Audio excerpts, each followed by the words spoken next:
This one begins in a frosty Yellowstone dawn. A grieving Labrador named Maggie, a tiny orphaned bobcat fighting to survive, and a rescue center that believes in second chances. When loss and loneliness meet a spark of courage, a bond is formed that will touch a town, inspire a nation, and prove that family is built on love, not blood. If you've ever wondered whether kindness can heal a broken heart, or if you've needed a reason to believe in new beginnings, this story is for you. Share your thoughts in the comments, and if you want to support more true stories of hope, healing, and wild friendship, please hit like and subscribe to the channel. Your support helps me bring even more powerful stories to life. Let's dive in. In the pale, frosty silence of dawn, Yellowstone's rescue center stood wrapped in mist, the hush only broken by the distant calls of geese flying overhead. Inside, beneath the soft glow of overhead lights, Maggie lay curled tightly in her kennel, her golden fur blending with the faded patchwork quilt that covered her. The quilt, stitched together by the small hands of local children, bore wildflowers, horseshoes, and hearts, a symbol of comfort and hope, meant to remind every animal that passed through this place they were not forgotten. But Maggie's world was small now. It was the size of her kennel, the faded bowl beside her, and the ache inside her chest. Days earlier, she had lost her litter, life slipping away with the cold finality that nature so often delivered. No one at the center could quite say how it happened, only that when they found her, Maggie's brown eyes were clouded with sorrow so deep it seemed bottomless. She licked the quilt, searching for the familiar scent of her pups, and whined so softly that the volunteers outside sometimes stopped what they were doing just to listen. They all felt it, that raw, heavy ache. As the sun rose, painting the snow outside in gold, volunteers began to arrive. Some came in battered old pickups, others in newer SUVs, but all carried the same thing: thermoses of hot coffee, insulated mugs steaming in the chill, and the silent agreement that pain was easier carried together. Inside the kitchen, Betty, a woman with silver hair and the quick laugh of someone who'd seen both joy and grief, poured coffee and passed out muffins she'd baked before dawn. The rescue center, more than just a collection of kennels and cages, felt like a crossroads, a place where broken hearts, both animal and human, paused before moving forward. Maggie's story was the latest to pass through, and it tugged at the hearts of everyone who heard it. In the corner, two teenage volunteers, Emma and Luis, whispered about what they would do if Maggie were their own. One said she'd hold Maggie all day. The other insisted he'd take her running, let her feel the wind again. But both fell quiet when they saw her pressed against the bars, her chest rising and falling with shallow, tired breaths. The center's director, Dr. Mitchell, walked the halls with his usual calm, but there was worry etched between his brows. He'd grown up in a small town in Iowa, the son of a teacher and a veterinarian, and he believed in the American tradition of looking out for those who couldn't look out for themselves. But even he knew that not all wounds could be mended with medicine or kindness. Maggie needed more, a reason to hope, something to fill the emptiness that loss had carved inside her. That morning, as the staff did their rounds, a winter storm moved in, rattling the old windows and dusting the world outside with fresh snow. It was the kind of day when the world seemed smaller, quieter. Maggie didn't lift her head, even when a volunteer named Tara knelt beside her kennel and tried to coax her with treats. The other dogs barked, tails wagging, but Maggie was a silent island in a sea of noise. Only once did she stir, a low, mournful whine escaping her. her nose pressed to the edge of the quilt. Dr. Mitchell watched her, thinking about the old stories his mother used to tell him. Stories of lost souls finding one another, of wounds healing in unexpected ways. He glanced at the community board on the wall, covered in thank you notes, kids' drawings, and photos of happy adoptions. This place had seen miracles before. He wondered for a fleeting moment if there was still a miracle waiting for Maggie. The hours ticked by. Outside, the wind howled and the sky turned gray. Inside, the volunteers went about their routines. But the mood was different, quieter, more careful. Each person who walked past Maggie's kennel slowed down, reaching out to touch the quilt or murmur a word of comfort. Even Ranger Emily, just back from a long night shift, paused to whisper, "Hang in there, girl. Brighter days are coming." In the break room, a debate sparked quietly among the staff. Some said Maggie needed another dog to comfort her. Others worried she wouldn't accept another companion so soon. Emma, the youngest volunteer, asked a question that hung in the air long after she'd spoken it. "Do you think a broken heart ever really heals?" No one answered. The only sound was the ticking of the old wall clock, the steady rhythm of time moving forward. As darkness settled in, Maggie shifted once more, her body trembling with dreams only she could know. The quilt slipped from her shoulders, pooling at her feet. In the quiet that followed, the rescue center seemed to hold its breath, waiting, hoping that somehow Maggie's story would find a new beginning. And outside, in the wild, something else was stirring. The forest, thick with secrets and shadows, was about to send a new soul across the boundary. A soul whose pain matched Maggie's in ways neither of them could imagine. But for now, the center remained wrapped in the hush of loss, with Maggie at its heart, the question echoing through every hallway: can a broken heart ever truly heal? The sun had barely crested the horizon when Ranger Emily began her daily patrol along the northern edge of Yellowstone's thick pine forests. Her boots crunched in the frosted grass, breath fogging in the cold. Emily was no stranger to loss herself. She'd grown up on a Wyoming ranch, where every creature's life was precious, but never truly guaranteed. The wild was both beautiful and merciless, and that lesson lived in her bones. The morning mist clung to everything, turning the world soft and ghostly. Somewhere ahead, a jay shrieked, and the distant sound of rushing water told Emily she was nearing the creek. Her radio crackled at her hip, but otherwise there was only the low whisper of wind through the lodge poles. Then she heard it, a faint, desperate sound, barely audible over the breeze. A cry, thin and reedy. It came again, this time tinged with a panic that tugged at her instincts. Emily paused, heart thumping, and moved quietly toward the sound. At the edge of a bramble, she found the source. A tiny bobcat kitten, no bigger than a loaf of bread, half hidden beneath the frozen undergrowth. Its fur was matted and dusted with snow, amber eyes wide with terror. The little body shivered uncontrollably, ribs sharp beneath its spotted coat. "Oh, sweetheart, what happened to you?" Emily crouched low, speaking in the same gentle tone she used on nervous calves back home. The kitten's tail twitched, and it shrank farther into the brush. Emily waited, patient and steady, letting her calm seep into the chilly air.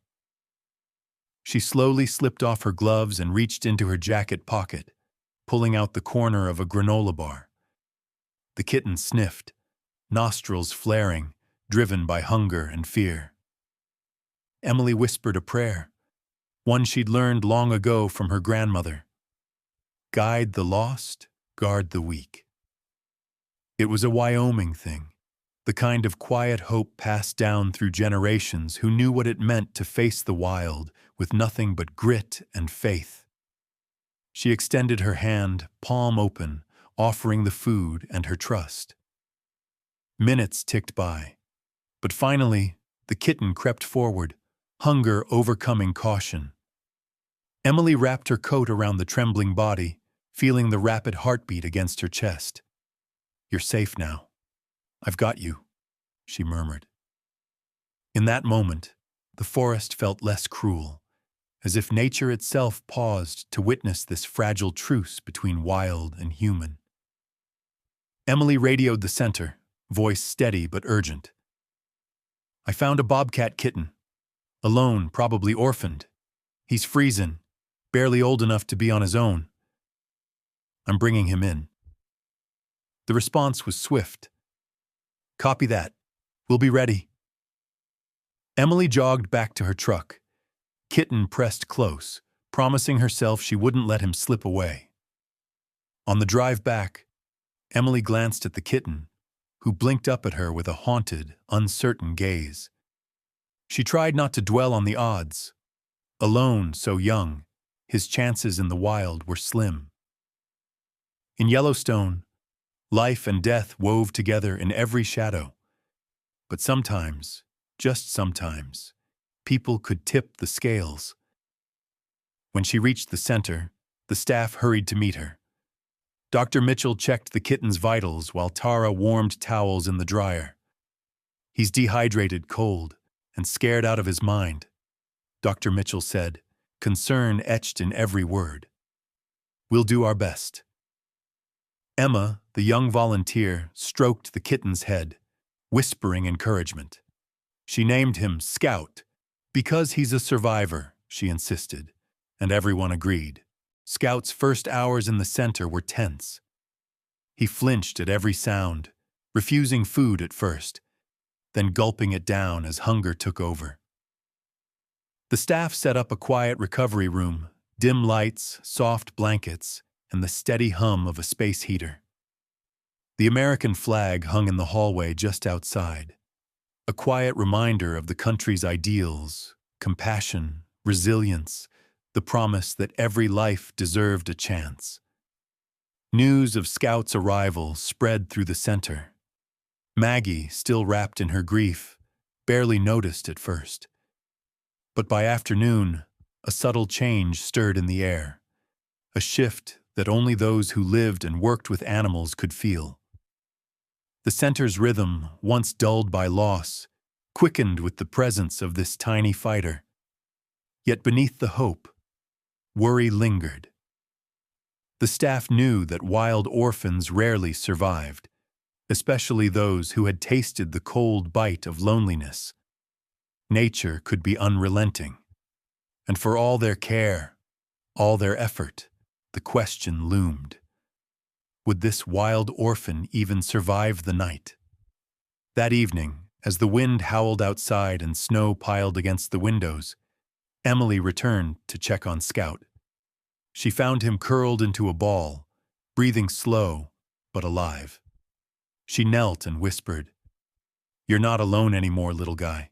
You've got a whole crew pulling for you now." In that small, warm room, hope flickered, fragile but real. Back in her truck, Emily sat for a moment before driving home. She watched the lights of the rescue center twinkle through the snow, thinking of Maggie grieving in her kennel and Scout fighting for each breath. She thought about the rough Wyoming hands that had held her through her own dark nights, and she whispered her grandmother's prayer again, just in case the wind was listening. Far above, the stars blinked cold and clear. Somewhere out there, the wild continued its endless cycle. But within the rescue center, 2 lives, one lost, one orphaned, had begun a journey that neither could face alone. Late evening at the Yellowstone Rescue Center carried a special kind of hush, the air heavy with the lingering scents of pine needles, wet fur, and disinfectant. Most of the dogs had settled, Their howls and barks faded into soft snuffling and the occasional click of nails against linoleum. The staff moved quietly, voices lowered out of respect for the animals' sleep and the fragile peace in the halls. In the small staff kitchen, Dr. Mitchell leaned against the counter, hands wrapped around a chipped mug emblazoned with a faded Yellowstone Strong sticker. The day had been long. He glanced out the frosted window, thinking of Maggie curled in her kennel, eyes distant, and of Scout, the little bobcat kitten, trembling and alone in the recovery room. Hope and heartbreak seemed to meet here every day, and tonight was no exception. Emily, still in her park ranger jacket, stood nearby stirring honey into her tea. She glanced at Dr. Mitchell, her face drawn from worry but still lit with a flicker of determination. "How's the kitten?" she asked quietly. "He made it through the day," Dr. Mitchell replied, exhaling. "He's tough, but you know how these things go. Orphans that young. They need more than food and warmth." Emily nodded. "He needs a mother." Her words hung in the air, both obvious and impossible. Everyone at the center knew that wild orphans needed a kind of love no human could quite provide. Tara, one of the senior volunteers, joined them, her cheeks flushed from the cold, and her eyes sparkling with an idea she'd been turning over all afternoon. "What about Maggie?" she blurted. Both Emily and Dr. Mitchell looked at her, surprise flickering in their expressions. Tara pressed on. "She's grieving. She lost her litter. Scout is alone. What if we let them meet?" There was a daring kind of hope in her voice, the same stubborn faith that had kept the center running through fires, floods, and heartbreaks. For a moment, the room was silent, except for the tick of the wall clock. Dr. Mitchell remembered his own childhood in Iowa, his mother opening their home to every stray or orphan, her gentle voice telling him that family was about who showed up, not just who shared your blood. He looked at Emily. "It's not as crazy as it sounds," he admitted. "But it's a risk. Maggie's heart is broken, and Scout's just as scared. We could make things worse for both." Emily shrugged. "Or it could save them. Maybe what they both need is a second chance." The staff debated, voices rising and falling, each drawing from stories they knew. Adopted children who'd found their forever families. Rescue pets who'd learned to trust again. The American belief that redemption was always possible. That there was a place for everyone if you just kept looking. Luis, the teenage volunteer, piped up from where he'd been eavesdropping over a sink of dirty dishes. "My little brother's adopted. Mom says the best families are the ones that choose you." The others smiled, the tension easing a little. A plan began to form. Carefully, gently, under controlled circumstances, they would introduce Maggie and Scout. It was an experiment of hope, stitched together with threads of faith and necessity. The risks were real. Maggie could reject Scout, or Scout could be terrified by her.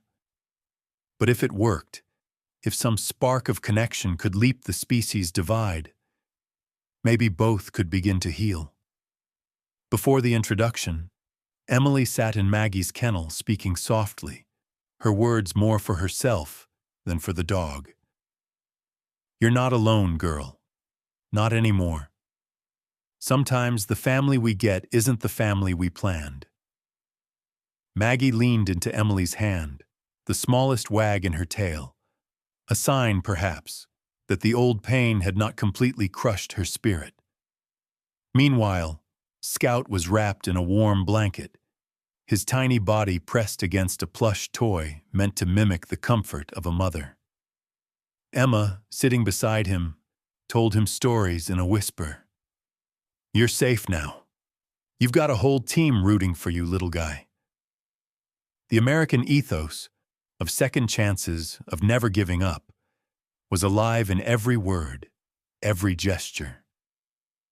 As the staff prepared the quiet recovery room for the meeting, the debate turned to logistics and safety. Mesh barriers were set up, escape routes double-checked, treats and soothing music queued up. Tara put on a country station, the kind of music that always seemed to calm the animals and the humans alike. The staff gathered, a strange blend of nerves and hope binding them together. Dr. Mitchell, before opening the kennel doors, paused. He remembered the first time his mother had let a stray kitten sleep on his pillow. The first time he'd learned that family was something you built, piece by fragile piece. He cleared his throat. All right, folks, let's see if maybe, just maybe, love is who shows up. As the clock crept toward midnight, the rescue center held its collective breath. The experiment of hope was about to begin. In the American heart, there has always been room for impossible odds, and tonight, 2 broken souls were being given the chance to prove it once again. And so, with trembling hands and hearts full of hope, they opened the door to a new possibility, reminding themselves of an old truth. Maybe family is who shows up, not just who shares your blood. Dusk crept softly into the Yellowstone Rescue Center, painting the recovery room in hues of lavender and dusty blue. Outside, the snow had finally stopped, leaving the world hushed and new. Inside, anticipation thickened the air. Even the other animals, it seemed, sensed that something unusual was about to unfold, a meeting that could change the lives of 2 broken souls forever. The staff moved quietly, voices hushed and movements gentle. Tara placed a worn fleece blanket, one with faded cartoon puppies and kittens, on the floor near the mesh barrier, hoping to make the space feel safe. Emily double-checked the locks and escape routes, her ranch-born caution never far from the surface. In a corner, Emma set up a small speaker, letting the soothing notes of a country ballad drift through the room. It was an American lullaby, old, familiar, and soft enough to settle any restless spirit. Maggie waited at one end of the room. Her ears perked, but her eyes clouded with uncertainty. She hadn't shown interest in anything for days, but now she sniffed the air, catching the unfamiliar scent of something wild and trembling. Scout was brought in gently, swaddled in a blanket, and carried in Emily's arms. The bobcat kitten's wide golden eyes darted around the room, body tensed, every instinct ready to flee. He looked impossibly small in the open space, a whisper of the wild in a world built for comfort and healing. Tara knelt down, softly setting Scout near the mesh. "It's okay, little guy. She won't hurt you," she whispered. Maggie, nose twitching, crept closer. Her tail hung low, not quite wagging but not tucked either, a living question mark. She pressed her snout to the mesh, breathing in the wild scent that clung to Scout. For a moment, time slowed. Scout flinched, ears flattened and tiny body trembling, but didn't run. Emily knelt beside Maggie, offering quiet encouragement. "Good girl. Easy, Maggie." On the other side of the mesh, Emma crouched beside Scout, stroking his back with 2 careful fingers. "You're safe here, Scout. She just wants to say hello." For a few tense seconds, the room was silent except for the soft croon of country music and the gentle, nervous panting of the animals. Maggie inched closer, head tilted. Her body language was hesitant but hopeful, a language every American dog lover would recognize instantly. She whined, low and soft, the sound as plaintive as a question. "Can we trust each other?" Scout stared at her, eyes wide and unblinking, torn between fear and a primal yearning for warmth and safety. He let out a shaky mew, more kitten than wildcat. The sound seemed to startle both of them. Maggie's tail gave a tentative wag. She nudged the mesh, sniffing more boldly, and Scout, after a pause, reached out with a tiny paw, touching the barrier between them. The room let out a collective breath. It wasn't much, a moment, a gesture, but it was the fragile start of trust. The staff watched, every muscle tensed, ready to intervene if needed. But Maggie simply sat, posture relaxed, ears pricked. Scout, reassured by her calm, crept a little closer, collapsing against the mesh, exhausted. He began to purr, a deep, vibrating sound that seemed impossibly big for his tiny frame. For the first time since arriving, Maggie's eyes softened. She licked the mesh just once and let her body relax beside the barrier, close enough for the warmth of her presence to seep through. Emily wiped away a tear she hadn't realized was there. "They're trying," she whispered. "They're really trying." Dr. Mitchell, who'd stayed in the doorway watching with the heavy heart of someone who'd seen both miracles and tragedies, nodded. "Sometimes," he murmured. "All you need is a chance." They left the pair together for nearly an hour, sitting in quiet companionship, separated by the mesh, but joined by need and curiosity. The country music continued, a familiar comfort threading through the tense air. Scout eventually drifted to sleep, head resting where the mesh touched Maggie's fur. Maggie's breathing slowed, her body curling protectively around the edge of the barrier. That night, the story of their first meeting spread through the center like wildfire. The volunteers crowded around the kitchen table, trading anxious, hopeful glances. Even Betty, who'd seen it all in her years, was misty-eyed. "This is why we do it," she said softly, passing around mugs of hot cider. "To give them a fighting chance, even when the odds look impossible." Outside, the night deepened, stars appearing one by one above the snow-covered world. Inside, hope flickered brighter than it had in days. In the recovery room, under the warm hum of the lights and the fading strains of a country lullaby, two lost hearts had taken their first step toward healing. Would fear win out, or would trust have the final say?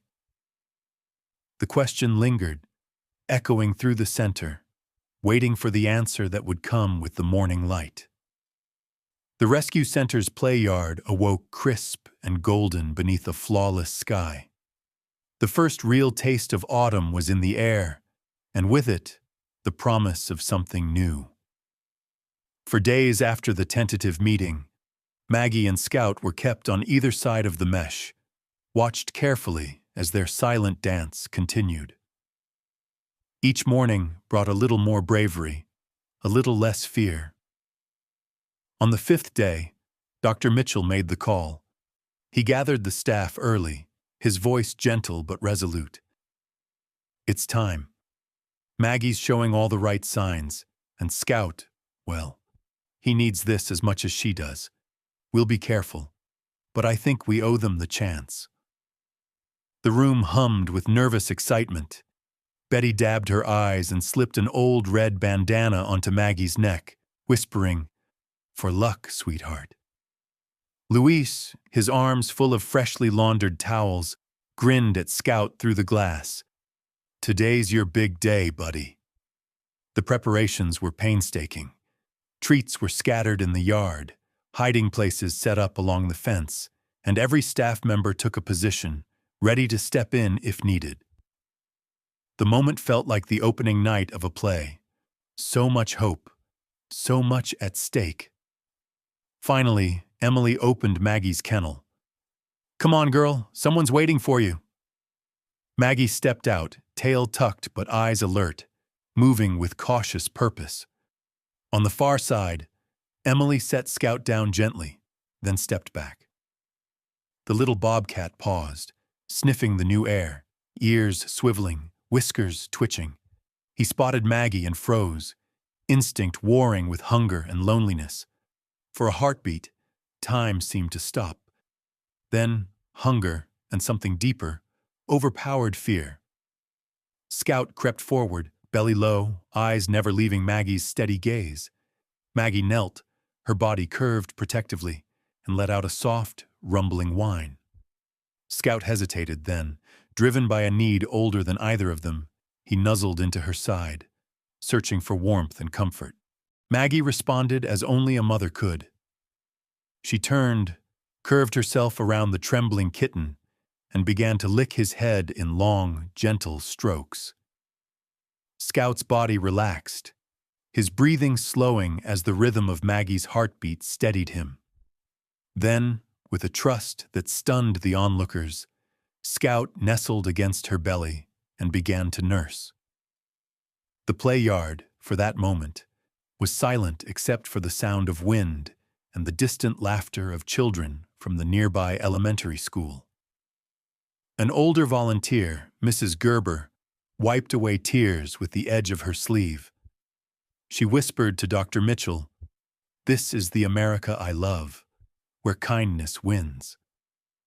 The staff, united by awe and relief, stood together, sharing quiet smiles and the knowledge that something rare and beautiful had just happened. The moment seemed to ripple outward. That evening, at the local diner, the story was retold by Betty over slices of cherry pie and mugs of black coffee. By midnight, word had spread through town. A Labrador had taken in a wild bobcat kitten, and in the process, healed her own broken heart. "Did you hear?" the cook whispered to the sheriff, who nodded, his own eyes glistening. "If a dog can love a bobcat, maybe we can all learn something from that." The miracle of compassion became the talk of the town, a bright spot in the slow news cycle of early fall. Strangers at the counter bonded over their own stories of rescue pets, foster kids, and second chances. A truck driver bought a round of coffee for everyone in the diner, raising his cup. "To Maggie and Scout, may we all find family where we least expect it." Back at the center, Maggie and Scout settled into a rhythm that amazed everyone. Scout clung to Maggie with kittenish desperation, following her from sunbeam to shadow.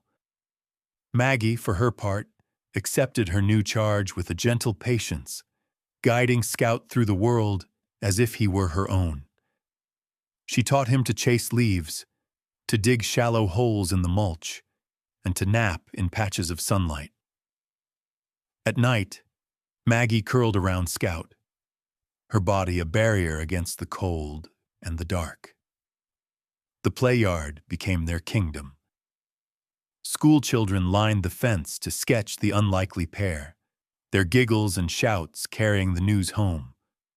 Local news crews arrived, cameras rolling, capturing the image that would soon go viral. A yellow Labrador and a bobcat kitten curled together. Love undeniable and without boundaries. In the evenings, the volunteers sat together in the quiet, sharing memories and laughter. Emma taped a picture of Maggie and Scout to the kindness wall, adding a caption, "Sometimes love is bigger than biology." Tara, who'd first suggested the pairing, kept a private journal of the moments that mattered. The day Maggie licked Scout's face, the first time Scout climbed onto Maggie's back, the way the whole center had come alive with hope. And through it all, a new energy pulsed through the rescue center, a sense that, even when life's wounds seemed too deep to heal, sometimes the answer appeared in the unlikeliest of packages. In a town where the prairie wind could chill to the bone, and loss was a part of life, the miracle of Maggie and Scout offered proof that love could bridge any divide. As the days passed, the staff found themselves looking forward to each new morning.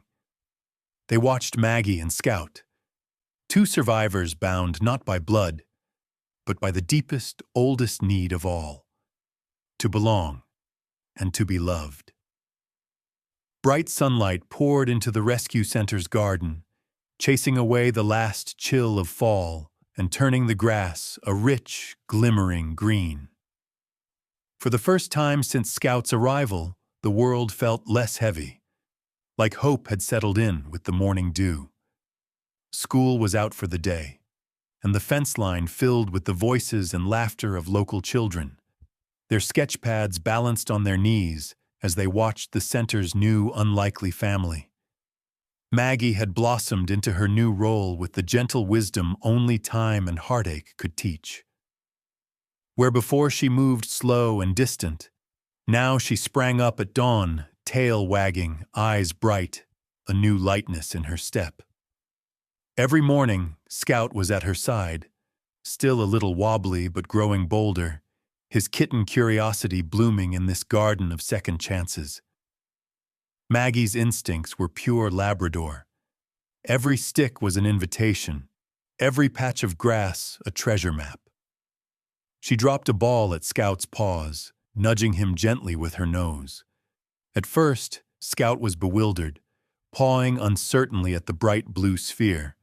But Maggie barked, a short, happy sound, then snatched up the ball and tossed it in the air. Scout's wild instincts kicked in, and he pounced, batting the ball awkwardly but fiercely. The children along the fence erupted in laughter and applause. It was a new language, one Scout learned quickly. He began to chase after the ball, tumbling over his own oversized paws, then doubling back to pounce on Maggie's wagging tail. Maggie would race in wide circles, barking joyfully, slowing just enough to let Scout catch her. They rolled in the grass, both fur dusted with clippings and sunlight, their play as honest and unguarded as the world's first day. Afterward, Maggie would lead Scout to the garden pond, coaxing him into the shallow water. She waded in with practiced ease, glancing over her shoulder to reassure him. At first, Scout hesitated, his wild instincts wary of water, but Maggie was patient. She showed him how to paddle, how to chase after floating leaves, how to find the cool spot under the willow tree when the sun climbed high. By the end of the week, Scout had discovered he loved the water, at least when Maggie was near. In return, Scout shared lessons of his own. He showed Maggie how to move silently, creeping low through the tall grass, eyes fixed on a butterfly or the shadow of a bird overhead. Maggie, clumsy, lovable, and eager to please, tried to copy him, belly to the earth, inching forward in a not-so-stealthy crawl.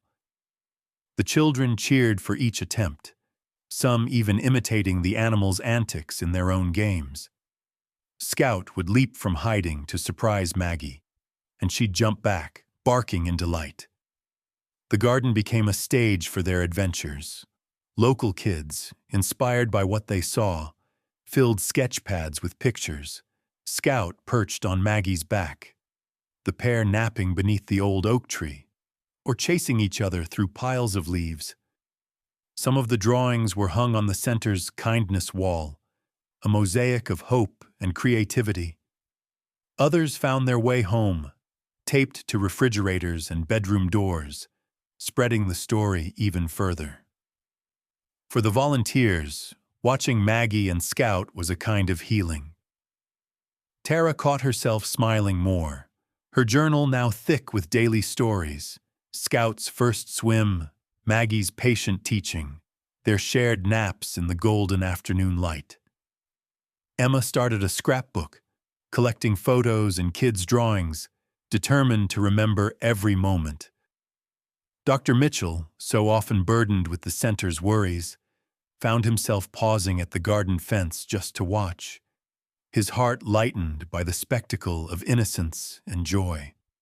One bright afternoon, the local elementary school arranged a special field trip to the rescue center. The children crowded along the fence, wide-eyed and quiet, as Dr. Mitchell told them the story of Maggie and Scout. "Sometimes," he said, "family is not about who you're born to, but who you choose and who chooses you. Maggie lost her pups, Scout lost his mom, but they found each other. And that's the kind of magic that makes the world a better place.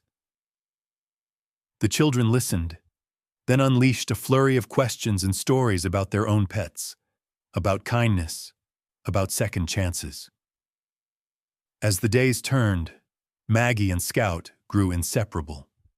Their games were more than just play. They were lessons in trust, in courage, in what it meant to start over. The American ideal of backyard freedom shone in every leap, every tumble, every chase. The center, once shadowed by loss, now rang with laughter and the thumping of paws and small feet. One evening, after the last child had gone home, Scout climbed up the old oak tree, pausing halfway to look down at Maggie. She barked up at him, her tail a golden flag, and Scout mewed in triumph before bounding back to her side. They lay together in the long grass, watching the sun dip below the mountains, safe and content in their chosen family. In the glow of twilight, the lesson was clear to all who watched. Family is forged in laughter and shared adventures, in the courage to play and the willingness to learn from one another. And as stars blinked on in the wide Wyoming sky, the center fell quiet, holding close the warmth and wonder of a day well lived. Winter's grip had begun to loosen, and Yellowstone stirred with the first whispers of spring. The riverbanks melted into muddy ribbons. The air smelled of thawing earth, and flocks of birds returned with riotous songs. Each morning, the sun rose a little earlier, peeking through the sheltering pines, as if to check on Maggie and Scout in their sanctuary at the rescue center. The world around them was changing, and so was Scout. He had grown fast, legs longer, paws bigger, his spots softening into the promise of a wild future. His leaps were bolder, his eyes brighter and more restless. Maggie watched him, a gentle pride and a silent worry flickering in her gaze. She saw the way he pressed against the fence, staring at the woods beyond, ears pricked to every snap of a twig, nose twitching at every scent that drifted in on the wind. It started gradually. At first, Scout would chase a butterfly and forget to come back.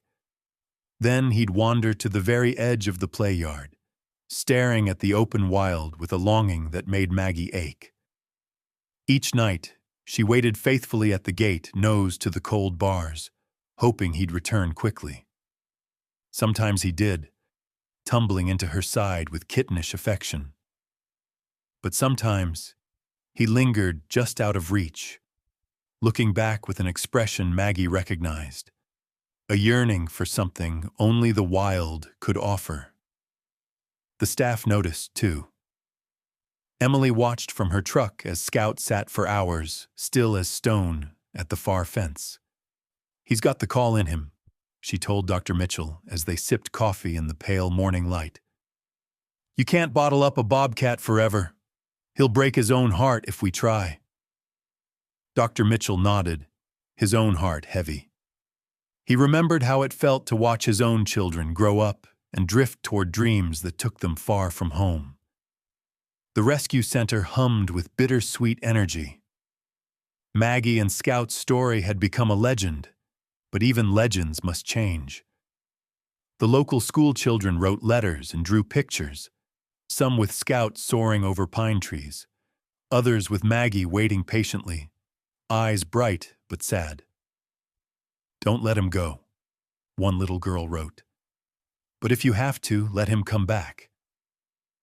The community felt the weight of the decision, as if Scout belonged to them all.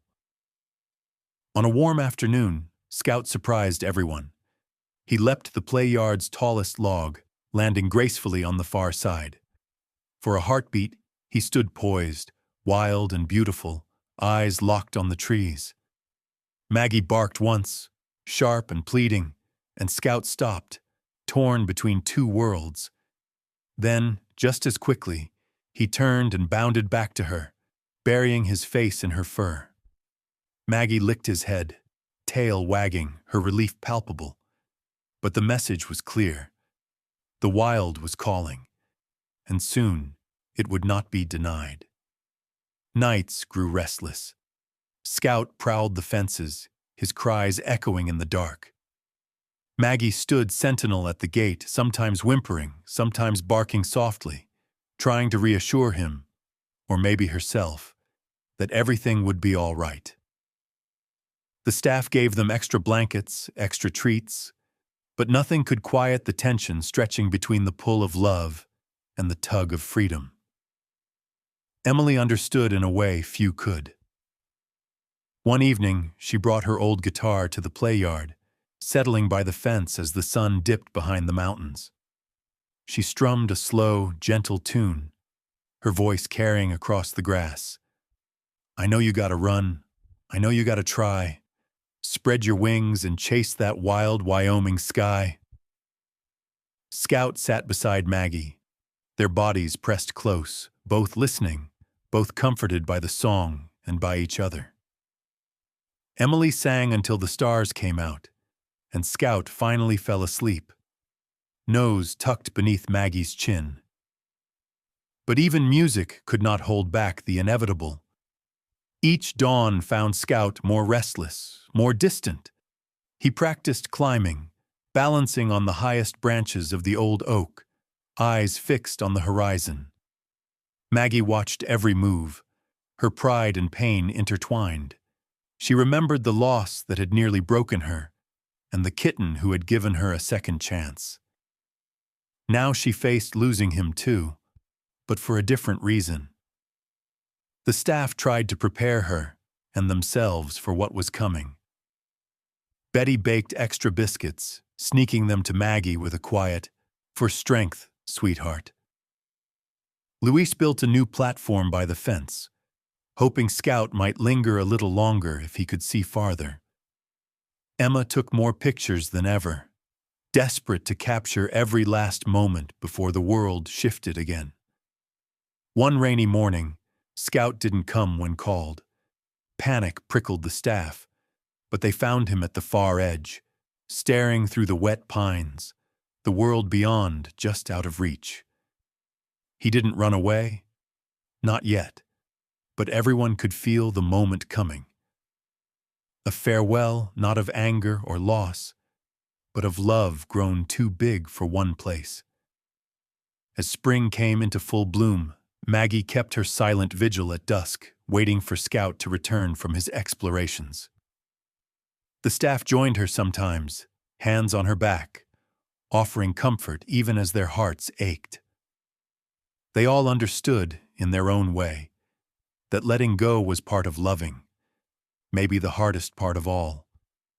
And so, beneath the swelling bird song and the pale spring sky, Scout and Maggie waited together on the edge of change.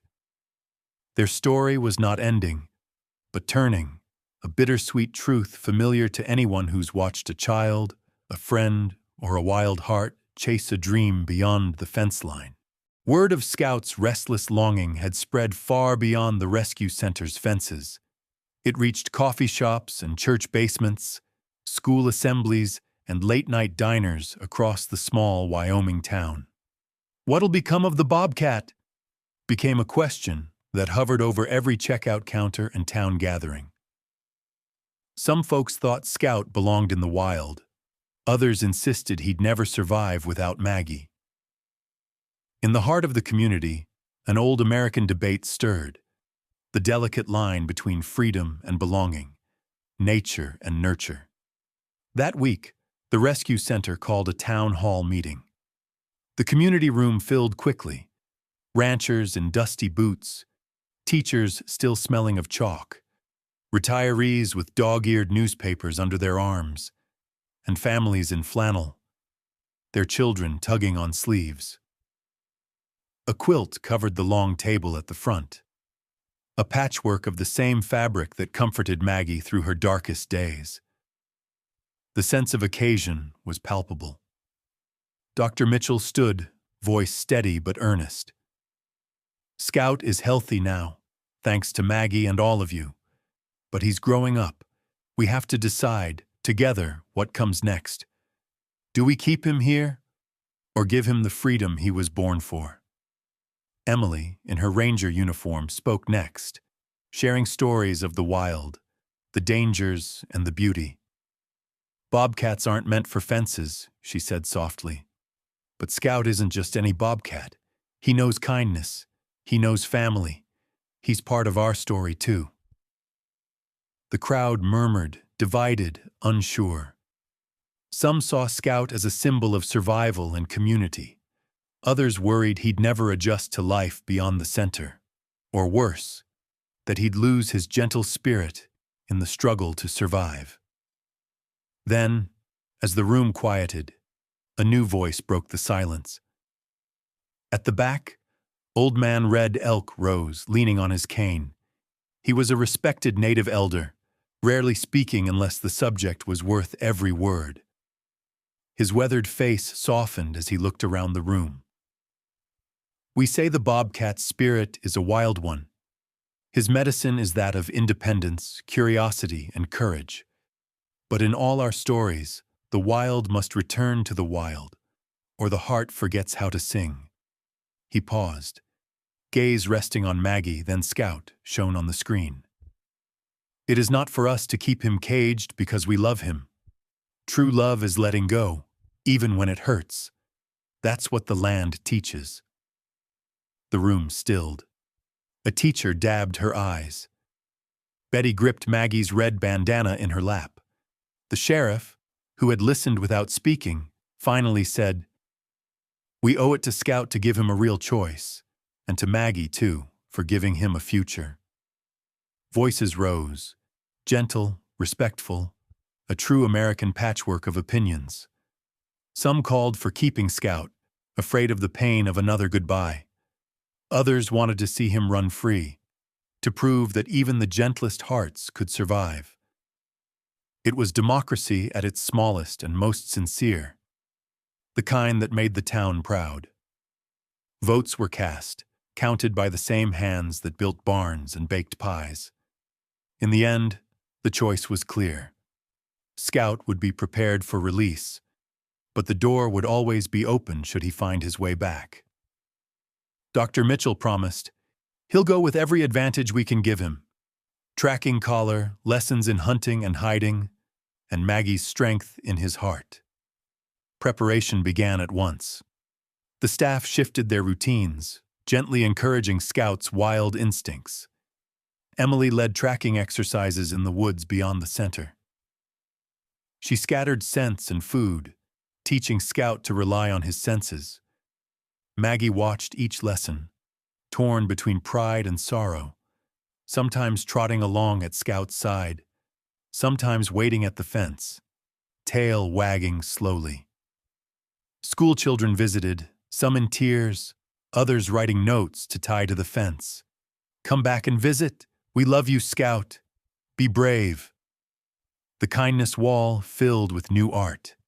Scout prowling in the snow, Maggie watching the woods, the two side by side beneath a sky of paper stars. Betty, ever the heart of the center, baked a batch of Scout's favorite chicken treats. She sat with Maggie one quiet afternoon, scratching her ears and whispering, "You did good, sweet girl. You loved him enough to let him go." Maggie leaned in, pressing her head to Betty's lap, accepting the comfort as only a dog can. The staff gathered for one last evening together. Scout stretched between Maggie's paws, the radio playing a soft country tune. No one spoke of goodbyes, but the air hummed with love and longing and the courage it takes to do what's right. Luis, usually full of jokes, sat quietly, eyes shining. Emma snapped photo after photo, determined to remember every detail: the tilt of Scout's ears, Maggie's unwavering gaze, the golden light pouring through the window. The night before Scout's release, Emily took a long walk with him beneath the stars. "You're ready," she whispered. "The world out there is waiting for you, but you'll always have a home here." Scout rubbed his head against her hand, then bounded back to Maggie, curling up one last time in the only family he'd ever known. When the sun rose, the town gathered again at the center. Everyone, it seemed, came to say goodbye, or maybe to say thank you. The American flag fluttered above, a quiet promise of hope and freedom. Scout, lean and strong, pressed close to Maggie, her red bandana bright against the morning. Hard choices had been made, but the lesson was clear. Freedom and belonging can coexist, but the path isn't easy. As Maggie watched Scout prepare for the wild, her eyes glistened, not just with loss, but with the pride of having given him everything he needed to find his own way. Sunrise broke gently over Yellowstone. The sky streaked in pale pink and gold. The rescue center was quiet, more reverent than it had ever been. Maggie's kennel was empty, her quilt neatly folded on the bench. Instead, Maggie waited at the edge of the forest, a bright red bandana tied neatly around her neck, tail curled low and eyes fixed on the trees ahead. She knew, as all mothers do, that today was the day everything would change. The staff gathered early, voices soft, steps slow. Emily checked Scout's tracking collar one last time, making sure it fit snugly beneath his chin.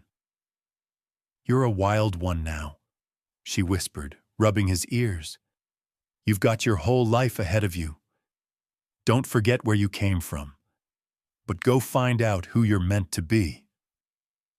Dr. Mitchell carried the transport crate with careful hands, setting it down near the forest's edge.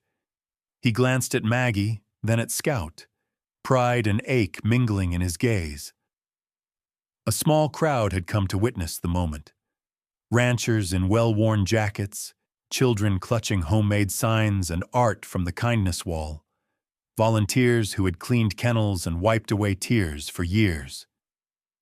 Even Old Man Red Elk stood nearby, hands folded over his cane, lips moving in a silent prayer for Scout's journey. Betty placed a basket of chicken treats by the oak sapling planted just beyond the fence, a living promise of hope and remembrance. Emily knelt beside Maggie. "He's ready, girl. You made sure of it." Maggie pressed her nose to Emily's hand, eyes shining with trust and a sorrow too deep for words. For all her faithfulness, all her love, she understood what she had to do: give Scout his freedom, even if her heart wanted to keep him forever. With careful hands, Emily opened the crate. Scout stepped out slowly, blinking against the bright morning. He paused at Maggie's side, brushing against her chest, their bond stronger than words could ever express. Maggie licked his ear, her body still and strong. The whole crowd seemed to hold its breath. For a moment, Scout hesitated, looking from Maggie to the trees, from the comfort of family to the wild uncertainty of freedom. He glanced back at Maggie, and she gave him the gentlest nudge with her nose, a silent message. "Go on, little one.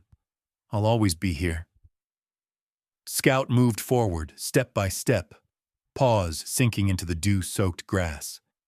The edge of the forest waited, shadowy and grand, full of promise and danger. As he reached the first tree, Scout looked back one last time.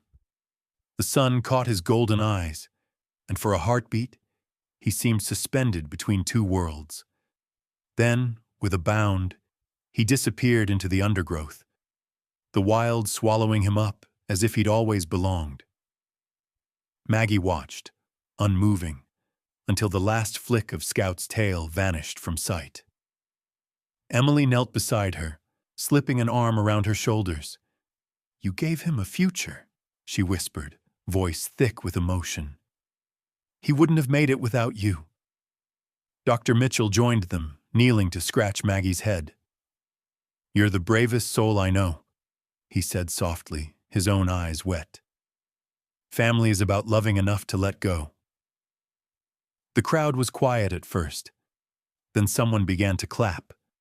Gentle, grateful applause that spread through the gathering. It was not a celebration of loss, but a tribute to love's courage, to the strength it takes to say goodbye. School children planted the oak sapling in Scout's honor, each pressing their palms into the soil, leaving prints for hope to grow from. Luis tied a ribbon around its trunk. Maggie's red bandana, now faded and beloved, a symbol of what it meant to give without holding back. For the rest of the morning, the rescue center was a place of reflection and gentle tears. Betty served cinnamon rolls and coffee, sharing stories of animals past and the way every goodbye, though hard, made room for new beginnings. Volunteers sat together, remembering Scout's first days, the trembling kitten, the wild heart, the miracle of love found in unlikely places. As the sun climbed higher, Maggie stayed by the oak sapling, her gaze never leaving the forest. She lay down in the grass, tired but peaceful. The children came to her, stroking her ears, whispering words of thanks and love. Emily promised they'd always keep a place for Scout, should he ever return. Dr. Mitchell knelt and placed a photograph of Maggie and Scout beneath the sapling, two lives changed forever by compassion. For days after, the staff found themselves glancing to the trees, hoping for a glimpse of Scout's lithe shape among the shadows.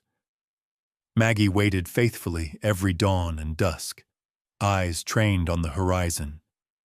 Sometimes she barked, a short, hopeful sound. Sometimes she simply watched, her heart as open as the sky. Life at the center moved on. New animals arrived, more hearts needing healing, but the story of Maggie and Scout became legend.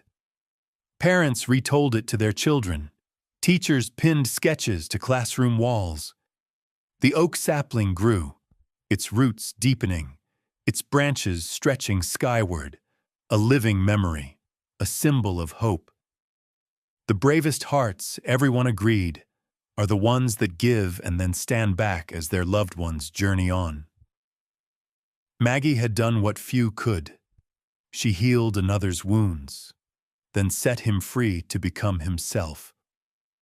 The lesson lingered in every corner of the rescue center, carried in every act of kindness that followed. And every so often, when the wind shifted and the sun was just right, someone would swear they saw a flash of gold and spots at the forest's edge, a reminder that love, once given, never truly disappears. It only grows wild and free wherever the heart is brave enough to let it go. Spring deepened in Yellowstone, and the world grew lush and alive again. Wildflowers burst into bloom along the rescue center's fence line. The oak sapling, planted in Scout's honor, stretched fresh green leaves toward the sky. Children stopped to water it after school, tying new ribbons and paper hearts around its trunk, each inscribed with wishes and promises. Be brave. Come home safe. Thank you, Maggie. Inside the center, Maggie had become more than just another dog. She was a symbol, a legend, a living story. People who had never set foot in the rescue center before now visited, hoping to catch a glimpse of her curled beneath the bulletin board, or lying in her favorite sunbeam by the window. Maggie greeted everyone with a calm dignity, her red bandana freshly washed, her eyes gentle and wise. She let the smallest children press their faces into her fur, never shying away from the touch of a stranger, as if she knew her story belonged to them too. Dr. Mitchell realized something remarkable was happening. What began as a quiet miracle, a Labrador loving a wild bobcat, was inspiring more than just the people in the little Wyoming town. News of Maggie and Scout's bond had spread across the country. Letters and drawings flooded the rescue center's mailbox. Families wrote about adopted pets and blended families, about the wounds kindness had healed in their own homes. A class in Vermont sent a quilt for Maggie, sewn with patches depicting Scout leaping through trees and Maggie waiting faithfully beneath an oak. Someone from Texas sent a hand-carved wooden plaque. Family is who shows up. The center's website overflowed with messages. I never believed in second chances, one woman wrote, but your story changed my mind.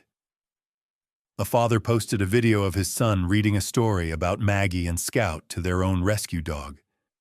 Schoolchildren made collages and wrote essays about the courage it takes to love, let go, and begin again. Maggie and Scout's photograph, her golden head resting against his wild, spotted side, became an emblem of hope shared in homes and classrooms everywhere. It was more than a story. It was a movement. Donations poured in from strangers. Volunteers signed up to help at the center, some driving from hours away. Families adopted the older, shyer dogs, the ones everyone overlooked. If Maggie can love Scout, Betty said, there's hope for every lost soul in this place. The kindness wall overflowed. Photos and stories pinned 3 deep. So many that Emma had to start a new album to hold them all. One bright morning, Dr. Mitchell stood before the local elementary school, invited to share Maggie and Scout's story. The auditorium buzzed with excitement. Every seat filled. Maggie trotted at his side, tail wagging modestly as the children erupted in applause. Dr. Mitchell cleared his throat, voice warm and proud. I want to tell you something special today, he began. It's not just about a dog and a bobcat. It's about kindness, about how loving someone who's different can change your life. It's about second chances and the courage it takes to let go when you want to hold on. Maggie taught us that family isn't just about blood. It's about showing up, caring, and making space in your heart for the unexpected. He invited a few children to share their drawings and stories.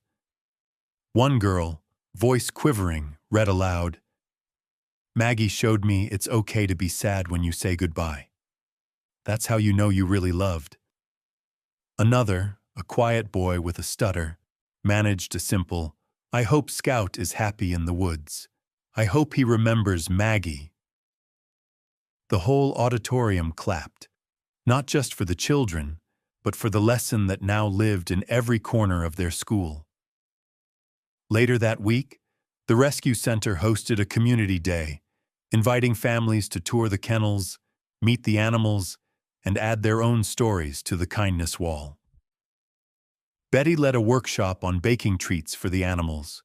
Emma organized a photo booth, and Louise painted faces with bobcat spots and Labrador noses. Maggie lay beside the oak sapling, accepting every hug, every whispered word, her story woven into the spirit of the day. At the end of the event, Dr. Mitchell stood by the oak, now festooned with ribbons and wishes. He invited everyone to form a circle, holding hands. Children, elders, families, volunteers, and even a few who'd come just to see what the fuss was about. He spoke gently. Kindness is what writes the true story of America. It's not always big. It's 1,000 small choices every day.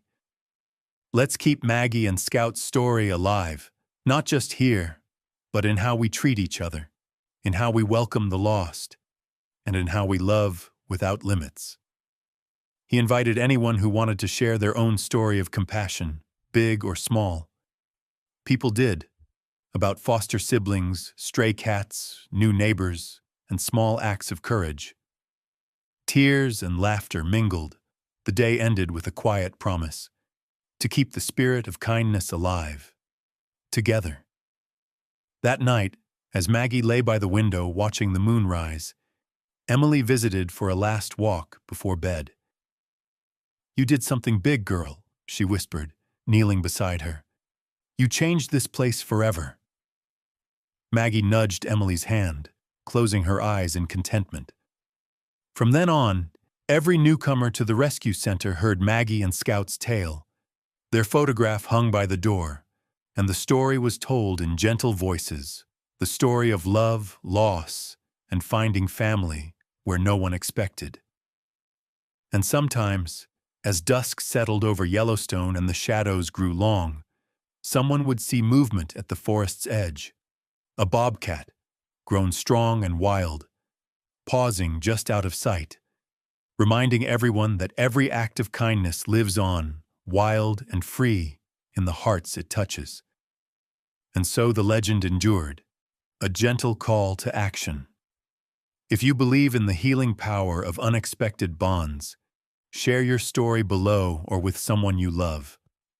Let's keep the spirit of kindness alive, together.